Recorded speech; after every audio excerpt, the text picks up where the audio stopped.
Hello everyone, आज हम पढ़ेंगे क्लास 10th की हिस्ट्री का first chapter the rise of nationalism in Europe. अगर आप 18th सेंचुरी के यूरोप का मैप देखोगे तो ये अभी के यूरोप से काफी अलग लगेगा। जो आज हम जर्मनी, इटली और स्विट्जरलैंड के नाम से जानते हैं वो किंगडम्स, डचीज और कैंटन्स में बटे हुए थे। ईस्टर्न और सेंट्रल यूरोप को ऑटोक्रेटिक मोनार्कीज रूल करती थी। मोनार्की वो होती है जहाँ राजा रूल करते हैं और ऑटोक्रेसी वो होती है जहाँ सिर्फ एक पर्सन के पास सारे पावर्स होते हैं। ओके, तो मतलब यहाँ ऑटोक्रेसी और मोनार्की दोनों थी। तो ईस्टर्न और सेंट्रल यूरोप में अलग अलग तरह के लोग सब साथ में रहते थे, जैसे कि हैब्सबर्ग एम्पायर जो ऑस्ट्रिया हंगरी पे रूल करता था। इसमें अल्पाइन रीजन था जैसे टायरोल, ऑस्ट्रिया, सुडेटनलैंड और बोहेमिया। यहाँ की जो एरिस्टोक्रेसी थी, एरिस्टोक्रेसी मतलब होता है रूलिंग क्लास या जिनके पास बहुत पावर है। तो यहाँ की जो ऑटोक्रेसी थी वो जर्मन लैंग्वेज यूज करती थी। हैब्सबर्ग एम्पायर में कुछ इटालियन स्पीकिंग प्रोविंसेस भी थे जैसे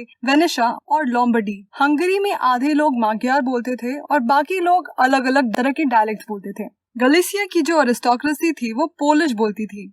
इनके अलावा वहाँ बोहेमियंस और स्लोवाक्स नॉर्थ की तरफ थे, स्लोवेनियंस साउथ में क्रोआट्स थे, ट्रांसिल्वेनिया के ईस्ट में रोमन्स रहते थे। तो ये बहुत सारे अलग अलग तरह के लोग साथ में रहते थे। वो एक दूसरे से कोई कॉमन आइडेंटिटी शेयर नहीं करते थे, ना ही वो एक एथनिक ग्रुप को बिलोंग करते थे, और वो अलग अलग तरह की भाषा बोलते थे। तो इतना डिफरेंस होने की वजह से वहाँ पे पॉलिटिकल यूनिटी होना बहुत डिफिकल्ट था। यूनिटी थी वो सिर्फ इसलिए थी क्योंकि यहाँ एक ही राजा रूल कर रहा था। 19th सेंचुरी में नेशनलिज्म की एक ऐसी ताकत आई यूरोप में जिसकी वजह से वहाँ का पॉलिटिकल और मेंटल वर्ल्ड बिल्कुल चेंज हो गया। तो नेशनलिज्म की वजह से जो मल्टी डायनेस्टिक एम्पायर था उनकी जगह कई सारे नेशन स्टेट एस्टैब्लिश किए गए। तो ये नेशनलिज्म का आइडिया कैसे शुरू हुआ और ये नेशन स्टेट बने कैसे, let's see. The aristocracy and the new middle class. Europe की सोसाइटी में दो तरह के लोग थे, एक थी एरिस्टोक्रेसी और दूसरे थे पीजेंट्स। सोशली और पॉलिटिकली सबसे ज्यादा पावर एरिस्टोक्रेसी के पास था। एरिस्टोक्रेट कहीं के भी हों, चाहे वो रशिया के हों या फ्रांस के या फिर इटली के, उन सबका लाइफस्टाइल एक सा ही था। उन लोगों के एस्टेट थे कंट्री साइड में और टाउन हाउसेस भी थे, और ये सब आपस में शादियां भी करते थे। इनके पास सबसे ज्यादा पावर था, बट इनकी पॉपुलेशन बहुत कम थी। ज्यादा पॉपुलेशन जो यूरोप में थी वो पीजेंट्स की थी। पीजेंट्स वो लोग थे जो एग्रीकल्चर पे डिपेंडेंट थे। तो पीजेंट्स भी काफी अलग अलग तरह के थे। जैसे कुछ पीजेंट्स के पास उनका खुद का लैंड था और कुछ को दूसरों से लैंड रेंट पे लेना पड़ता था, और फिर वो उस लैंड पे काम करते थे। जो उस लैंड का मालिक था उसको किराया देते थे। ऐसा हमें देखने को मिलता था वेस्टर्न यूरोप की तरफ, यानी यहाँ के जो पीजेंट्स थे वहाँ वो रेंट देकर फार्म करते थे, और ऐसे जो पीजेंट्स होते हैं उनको टेनेंट कहते हैं। ईस्टर्न और सेंट्रल यूरोप की बात करें तो यहाँ पे लैंड एरिस्टोक्रेसी के पास था और जो पीजेंट्स थे वो एरिस्टोक्रेसी के लिए काम करते थे। बट ये वेस्ट के जैसे नहीं था, यहाँ पे था फ्यूडलिज्म। फ्यूडलिज्म में हायरार्की थी। सबसे टॉप पे किंग थे, उसके नीचे थे नोबेल्स, उसके नीचे थे नाइट्स और सबसे नीचे थे पीजेंट्स। फ्यूडलिज्म आदान प्रदान के रिलेशनशिप वजह से चलता था, मतलब कि जो पूरा लैंड था वो किंग के पास था, तो किंग अपना लैंड नोबेल्स को देता था, और जो नोबेल्स थे इन टर्न वो किंग को सोल्जर्स और हॉर्सेस देते थे किंग की आर्मी को मेंटेन करने के लिए। नोबेल्स के पास जो सोल्जर्स थे उनमें जो एकदम प्रोफेशनल सोल्जर्स थे, उन प्रोफेशनल सोल्जर्स को कुछ लैंड जो था वो नोबेल्स देते थे, और रिटर्न में जो नाइट्स थे वो नोबेल्स या फिर किंग के लिए फाइट करते थे। सबसे नीचे हायरार्की में पीजेंट्स थे, उनको सर्व कहा जाता था। तो पीजेंट्स का काम था नोबेल्स और नाइट्स के लिए काम करना, और रिटर्न में पीजेंट्स को वो प्रोटेक्शन देते थे। तो यहाँ पे फार्मर्स के पास कोई लैंड नहीं था, उनका लैंड पे कोई कंट्रोल नहीं था, वो खाली प्रोड्यूस करते थे और थोड़ा दे केप्ट फॉर देमसेल्व्स, अपने सस्टेनेंस के लिए, बाकी उनको देना पड़ता था। तो ये जो सिस्टम था ये था सेंट्रल और ईस्टर्न यूरोप में। तो ऐसे लोगों की पॉपुलेशन बहुत ज्यादा थी यूरोप में, रफली 80 to 85% लोग पीजेंट्स ही थे। बट 18th सेंचुरी के एंड होते होते स्टार्ट हुई इंडस्ट्रियल रेवोल्यूशन की, यानी जहाँ एक तरफ हम अपना सारा काम हाथों से कर रहे थे, अब इंडस्ट्रियल रेवोल्यूशन के बाद मशीन्स हमारी हेल्प करने लगी चीजें प्रोड्यूस करने में। तो जिस जगह पे मशीन का प्लांट सेटअप होता था वहां लोगों को जॉब मिलने लगी, वहां पे प्रोडक्शन बढ़ने लगा। जहां एक चीज बनने के लिए बहुत टाइम लगता था, मशीन की हेल्प से चीजें बहुत तेजी से बढ़ने लगी। तो ज्यादा प्रोडक्शन होने की वजह से वहां पे ट्रेड होना शुरू हो गया। अब और लोग आने लगे इन एरियाज में काम करने के लिए, क्योंकि फार्मिंग में वैसे भी बहुत सारे लोग थे। तो अब लोगों के आने से नए नए सिटीज और टाउन्स बनना शुरू हो गए। जहां अभी तक सोसाइटी में एरिस्टोक्रेसी और पीजेंट्स ही थे, अब एक नए सोशल ग्रुप की शुरुआत हुई इंडस्ट्रियल रेवोल्यूशन के बाद। वो थी वर्किंग क्लास पॉपुलेशन। और इस मिडिल क्लास में इंडस्ट्रियलिस्ट, बिजनेसमैन और प्रोफेशनल्स होते थे। और क्योंकि ये इंडस्ट्रियल रेवोल्यूशन सेंट्रल यूरोप में बहुत देर बाद में पहुंचा, तो यहाँ पे ये मिडिल क्लास की संख्या कम थी स्टार्टिंग में। एंड यू नो व्हाट, ये जो आइडियाज थे अबाउट नेशनल यूनिटी और फ्रीडम, ये सारे इन्हीं मिडिल क्लास के आने के बाद से शुरू हुए। उनका जब लाइफस्टाइल चेंज हुआ, इनको एजुकेशन मिली, तो उनको ये सब आइडिया समझ में आया कि हमारी नेशनल यूनिटी और फ्रीडम कितनी इंपॉर्टेंट है हमारे लिए।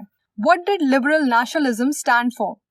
इसी समय जब लोगों में नेशनल यूनिटी का भाव आ रहा था, इसी समय यूरोप में एक और आइडिया फैल रहा था, और ये था लिबरलिज्म का। लिबरलिज्म एक लैटिन शब्द लिबर से लिया है, जिसका मतलब होता है फ्री। ये जो नए सोशल क्लास बन रहे थे, इनके लिए लिबरलिज्म का मतलब था कि इंडिविजुअल के पास फ्रीडम हो और सारे लोगों के लिए सेम सा लॉ हो। पॉलिटिकली लिबरलिज्म का मतलब था कि जो भी गवर्नमेंट हो वो लोगों की सहमति से बनी हुई हो। वैसे ये लिबरलिज्म का आइडिया फ्रेंच रेवोल्यूशन के बाद ही कुछ ज्यादा ही बढ़ गया था। The French revolution and the idea of the nation. सबसे पहले नेशनलिज्म की शुरुआत फ्रांस में हुई थी 1789 में, जब वहां फ्रेंच रेवोल्यूशन की शुरुआत हुई। You have read about French revolution last year में, जिसमें कि फ्रांस में उस टाइम पावर राजा से लोगों के पास आ गई थी। तो फ्रेंच रेवोल्यूशन के स्टार्ट से ही जो रेवोल्यूशनरीज थे, उन्होंने कई चीजें करी ताकि फ्रांस में लोगों में कलेक्टिव आइडेंटिटी हो।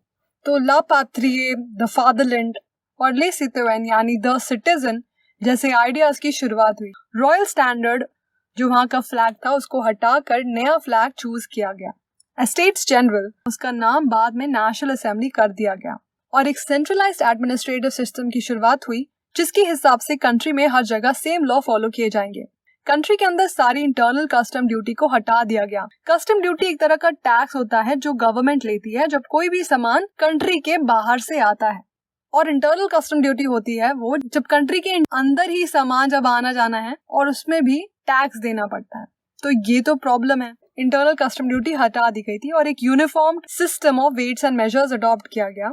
और इतना सब फ्रांस में करने के बाद यहाँ के रेवोल्यूशनरीज ने सोचा कि अब हम पूरे यूरोप के लोगों को उनकी एब्सोल्यूटिस्ट गवर्नमेंट से बचाएंगे और सबको लिबरेट करेंगे। और फ्रेंच रेवोल्यूशन के बारे में सुन के जो दूसरी कंट्री के स्टूडेंट्स थे और जो भी एजुकेटेड मिडिल क्लास थे, तो उनको भी ये मन हुआ कि काश वो अपनी कंट्री को भी लिबरेट कर सकते हैं, इंडिपेंडेंट कर सकते हैं। तो ये सारे अलग अलग जगह पे एक्टिविटीज करने लगे, कैंपेन्स करने लगे और फ्रेंच आर्मी इसके लिए रास्ता खोला कि वो उनकी कंट्री में आए और उनको फ्री करें। और ये शुरुआत हुई रेवोल्यूशनरी वॉर्स की, जिससे कि फ्रेंच रेवोल्यूशन का आइडिया यूरोप के अलग अलग कंट्रीज तक पहुंचने लगा। अब इसी बीच यहाँ फ्रांस में डायरेक्टरी रूल कर रही थी, जिसमें 5 लोग जिनको लोगों ने चुना था साथ में रूल करते थे। बट ये डायरेक्टरी इतने अच्छे से काम नहीं कर रही थी, तो इनकी जगह ली नेपोलियन बोनापार्ट ने और वो बन गया फ्रांस का राजा। मतलब कि इतने ड्रामे के बाद जो डेमोक्रेसी आई थी फ्रांस में, वो वापस से मोनार्की बन गई। बट नेपोलियन कोई ऑर्डिनरी रूलर नहीं था। उसने बहुत सारे रिफॉर्म्स किए फ्रांस में और अब वो ये सारे रिफॉर्म्स उन जगह भी इंट्रोड्यूस करने वाला था जो जगह फ्रांस के कंट्रोल में आई थी। तो उसने लागू किया नेपोलियनिक कोड या फिर सिविल कोड ऑफ 1804, जिसमें कि बहुत सारे लॉज थे लोगों के लिए। इसके हिसाब से वापस से राइट टू वोट बहुत कम लोगों को मिलने लगा और वुमेन का स्टेटस एक माइनर जैसा हो गया और वुमेन को अपने फादर या हस्बैंड की अथॉरिटी में रहना था। और इसके हिसाब से कोई प्रिविलेज बर्थ के हिसाब से नहीं होगा, सब लोगों को लॉ के हिसाब से बराबर मानते थे और सबको राइट टू प्रॉपर्टी भी दे दी गई। नेपोलियन ने एडमिनिस्ट्रेटिव डिविजन्स को सिंप्लीफाई किया। जर्मनी जो कि बहुत से किंगडम्स में डिवाइडेड था, नेपोलियन ने उसका कॉन्फेडरेशन बनाया। फ्यूडल सिस्टम को हटा दिया गया और जो पीजेंट्स थे वो फ्री हो गए सर्वडम से। टाउन्स में जो गिल्ड रेस्ट्रिक्शन थे उनको भी हटा दिया गया। ट्रांसपोर्ट और कम्युनिकेशन पहले से बेटर कर दिया। बिजनेसमैन और जो स्मॉल स्केल प्रोड्यूसर्स थे उनको समझ आया कि uniform law, standardised weights and measures, common national currency से कितनी अच्छे से गुड्स और कैपिटल एक जगह से दूसरी जगह इतना इजीली जा सकता है। बट इतना कुछ करने के बाद भी जहां भी फ्रांस का इन्फ्लुएंस बढ़ रहा था, वहां के लोगों का रिएक्शन थोड़ा मिक्स था। पहले तो जब फ्रेंच आर्मीज आई उनके एरिया में, जैसे ब्रसल्स, मेन्स, मिलान और वर्सावा में, तब तो वहां के लोग ने उनका बहुत खुशी से स्वागत किया। बट जितना भी एंथुजियाज्म था वो हॉस्टिलिटी में बदल गया जब उनको ये समझ में आया कि जो ये एडमिनिस्ट्रेटिव अरेंजमेंट है इसमें फायदा तो है बट लोगों को कोई पॉलिटिकल फ्रीडम नहीं मिल रही है। अब लोगों को टैक्सेस ज्यादा देने पड़ रहे थे, सेंसरशिप थी और फ्रेंच आर्मी में जबरदस्ती भर्ती भी कराई जाती थी ताकि जो उनको और एरियाज यूरोप में कॉन्कर करना था उसके लिए उनको आर्मी की जरूरत थी। A new conservatism after 1815। तो Napoleon was doing all good but Russia, Britain और प्रशिया तीनों साथ आ गई और उन्होंने मिलकर नेपोलियन को हराया 1813 में, फिर एक बार दोबारा हराया 1815 में। इस टाइम यूरोप की government were driven by spirit of conservatism. Conservatives वो होते हैं जो ये मानते हैं कि हमारी सोसाइटी का जो भी स्ट्रक्चर है वो चेंज नहीं करना चाहिए। जैसे राजा है तो उनके पास पावर रहना चाहिए, चर्च को मानना चाहिए, सोसाइटी में अगर हायरार्की है वो भी ठीक है, बट वो ये भी नहीं चाहते थे कि जो रेवोल्यूशन के पहले का टाइम था वैसे वापस से होने लगे, क्योंकि उनको ये लगा कि ये जो चेंज नेपोलियन ने लाए हैं वो एक तरह से मोनार्की की पावर्स को बढ़ाने में हेल्प करेंगे। नेपोलियन को हराने के बाद यूरोपियन पावर्स जैसे ब्रिटेन, रशिया, प्रशिया और ऑस्ट्रिया वियना में मिले ये डिसाइड करने के लिए कि अब क्या किया जाए। ये जो कांग्रेस थी इसको होस्ट किया था ऑस्ट्रिया के चांसलर ड्यूक मेटरनिक ने, और इन सब ने मिलके ट्रीटी ऑफ वियना बनाई। इस ट्रीटी का ऑब्जेक्टिव था कि नेपोलियनिक वॉर्स के टाइम जो भी चेंजेस यूरोप में आए थे उनको अंडू करना। बर्बन डायनेस्टी जिसको की डिपोज कर दिया गया था फ्रेंच रेवोल्यूशन के टाइम पे, उनको वापस से रिस्टोर किया गया और नेपोलियन के टाइम पे फ्रांस ने जितनी भी टेरिटरीज हथियाई थी वो सब फ्रांस के हाथ से चली गई। फ्रांस की बाउंड्री में स्टेट्स बना दिए गए ताकि फ्यूचर में फ्रांस का एक्सपेंशन को रोका जा सके। तो किंगडम ऑफ नीदरलैंड्स बनाया गया जिसमें उस टाइम बेल्जियम भी इंक्लूडेड था, और ये बना दिया गया नॉर्थ की तरफ, और साउथ की तरफ जेनोआ को पिएमोंते में ऐड कर दिया गया। प्रशिया को वेस्टर्न फ्रंटियर्स की तरफ बहुत सी इंपॉर्टेंट टेरिटरीज दे दी गई थी और ऑस्ट्रिया को नॉर्दर्न इटली का कंट्रोल दे दिया गया था। जो नेपोलियन ने जर्मन कॉन्फेडरेशन बनाया था उसको चेंज नहीं किया गया।